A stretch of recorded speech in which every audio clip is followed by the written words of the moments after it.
Hey there, Christina here. So, what is the first thing that you want to do right away when you find out that you're pregnant, right?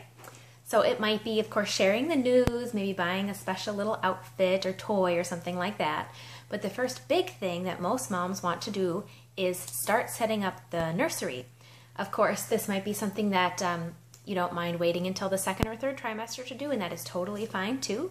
Honestly, you do not need to have a ton of stuff set up really right ahead of time. So don't stress about it if you just found out you're pregnant and you feel like you need to have your nursery ready immediately, because you have plenty of time. And even after baby's born, you have plenty of time to make different changes and transitions as they grow up. So first off, it does not have to be a separate room. It can be a corner of the living room. It can be a corner of the guest room.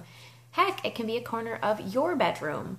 Whatever works for your household and your situation, start with that, see how it goes, and then you can always make changes after baby arrives. And of course, as baby grows and develops, sleeping patterns start taking place, and you might need to make some changes in there. But to start with, it does not really matter where the baby's nursery kind of setup is. So the first thing that you're going to need is a place for baby to sleep. Now that can be a crib, obviously, is the traditional choice. When they're really little, they can sleep in a bassinet. You can also bed share with baby as long as you follow their very specific safety measures that you'll want to follow if you're going to do that. And please look that up if that is your plan. Some people actually say that it's good to set up your bed for bed sharing just in case that happens, because sometimes you take baby into bed with you for one of those, middle of the night feedings, and it just happens that you fall asleep together. So as long as your bed is set up correctly and safely, that is another option for you. But if you have concerns about that, of course, check with your doctor to make sure that you're doing everything as safely as possible. So place for baby to sleep was my point there. And that obviously is going to change as baby gets older as well. If you use a bassinet, they're going to outgrow that, etc. So place for baby to sleep. A place to change baby is, of course, the next thing you'll want to consider. Now, this can be the traditional changing table with the shelves for all of your stuff. This could also just be the top of a dresser.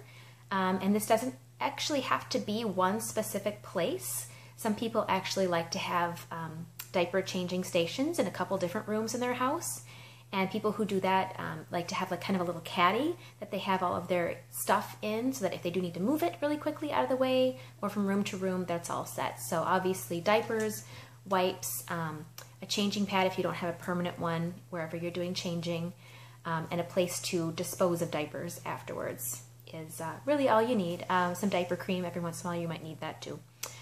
As baby gets older, it can be fun to have a little toy for them to play with as they're getting their diaper changed. So a place to change baby, like I said, could be a variety of surfaces, as long as it is safe and as long as everything that you need to change baby is right at hand. You do not want to have to turn your back on your baby while you're changing them if they are on an elevated surface. So things to keep in mind when deciding how to set up your changing space.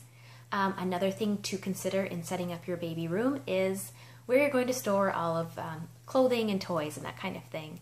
Along with the diaper changing, it might be handy to actually have the dresser as either next to your changing table or actually as part of your changing table, because that way if baby's outfit is dirty, you don't have to pick up baby and go get an outfit out of the dresser. The dresser's right there. So that's what I do, and I find it very helpful. It's actually a dresser with some shelving as well, so it works perfectly for kind of a combined dresser and changing table kind of setup. I love it.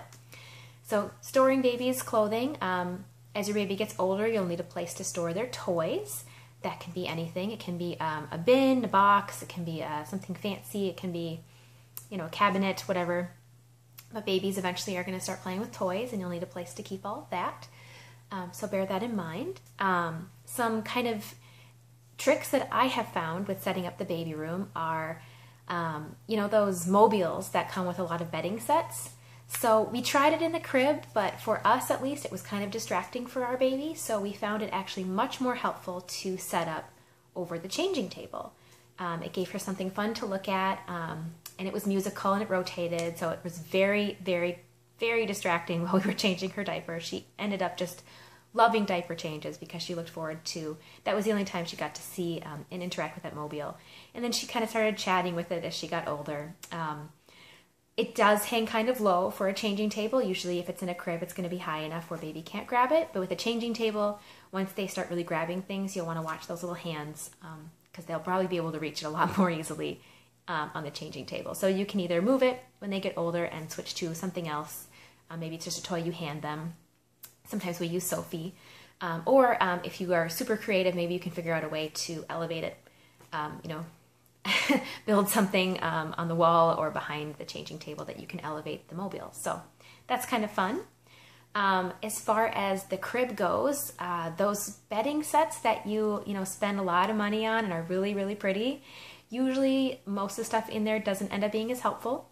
A lot of bedding sets come with quilts for some reason, and those are generally not safe to use with a sleeping baby. So those are fabulous, though, for tummy time on the floor. We love to use ours for that. Or if you happen to fall asleep, let's say on the couch in baby's room or something like that, it can be nice for you as well. So that's another use for that. A lot of times they come with crib bumpers, which are also generally not safe to use these days. I'm not sure why bedding sets still come with them, but there are multiple ways to use those, which I will hopefully plan to cover in a future episode, so stay tuned for that. I think that's pretty much everything I have as far as setting up your nursery space. As baby gets older, things are going to change, and just be open to that. It's going to evolve as baby gets older and older and older, and it can be fun to change it around. So definitely love to hear from you, some tricks that you have found in setting up your nursery space. That brings us to our trivia for today. When does a baby start to smile socially? Is it A, at birth? Is it B, 4 to 8 weeks old? Is it C, 3 to 4 months old? Or D, 6 to 9 months old? Answer below, and the first person to get it right is going to win a gift card to a fast casual restaurant or a mystery gift from Bellies to Babies. Thanks for tuning in, and be sure to subscribe to catch future episodes.